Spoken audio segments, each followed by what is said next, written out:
ചർച്ച അവസാന ഘട്ടത്തിലാണ്. ശ്രീമതി റിനി, ഇപ്പോൾ സ്വാഭാവികമായിട്ടും നമ്മുടെ സമൂഹം എന്നുള്ളത് പക്വമായിട്ടില്ല.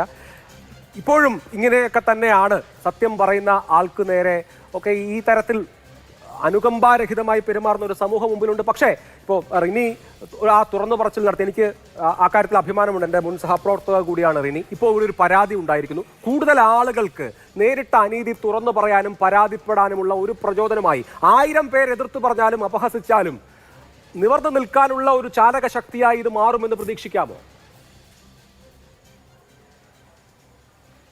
ഉറപ്പായിട്ടും. അതായത് ഇനി ഞാൻ പറയുന്നത് ഇതുപോലുള്ള അതിജീവിതകൾ, ഇപ്പം ഈ ഒരു വിഷയം മാത്രമല്ല, ഏത് വിഷയത്തിലാണെങ്കിലും വേട്ടക്കാരനെതിരെ മുന്നോട്ട് വരണം എന്ന് തന്നെയാണ്, ധൈര്യമായി മുന്നോട്ട് വരണം എന്ന് തന്നെയാണ് എനിക്ക് പറയുക. ഈ ഒരു വിഷയത്തിൽ മാത്രമല്ല നീതി കിട്ടേണ്ടത്. പിന്നെ ഞാൻ ഒരു കാര്യം കൂടി ഇതിനകത്ത് കൂട്ടിച്ചേർക്കാൻ ആഗ്രഹിക്കുകയാണ്. ഞാൻ മനസ്സിലാക്കിയ ഒരു കാര്യം, ഇതൊരു വിഷയമല്ല, ഒരു ഗർഭഛിദ്രമല്ല എന്നാണ് ഞാൻ മനസ്സിലാക്കിയിരിക്കുന്നത്. വേറെയും ഗർഭഛിദ്രം ഉണ്ട് എന്നുള്ളതാണ്. അപ്പോൾ ആ പെൺകുട്ടിയോടും ഒക്കെ ഈ വ്യക്തിക്ക് പ്രണയം തോന്നുകയായിരുന്നു, കുഞ്ഞ് വേണമെന്ന് തോന്നുകയായിരുന്നു എന്ന് വേണമല്ലേ വിചാരിക്കാൻ. ഞാൻ പറഞ്ഞു എന്ന് മാത്രം. ഓക്കെ, അപ്പോൾ ഇത്തരത്തിലുള്ള അതിജീവിതം ഇത് ഒരു വിഷയമായിട്ട് വരുമ്പോൾ ഇതൊരു വിഷയമുള്ളൂ, ഇതൊരു റിലേഷൻഷിപ്പ് ഇഷ്യൂ ഉള്ളൂ എന്ന് പറഞ്ഞ് അങ്ങ് തീരും.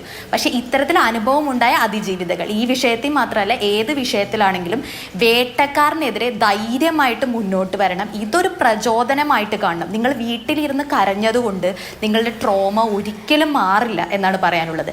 നിങ്ങളുടെ ട്രോമ, അതായത് നിങ്ങൾക്ക് നീതി വേണമെങ്കിൽ നിങ്ങൾ തന്നെ ശ്രമിക്കണം. നിങ്ങളുടെ വീട്ടിൽ കൊണ്ടുവന്ന് ആരും നീതി തരില്ല.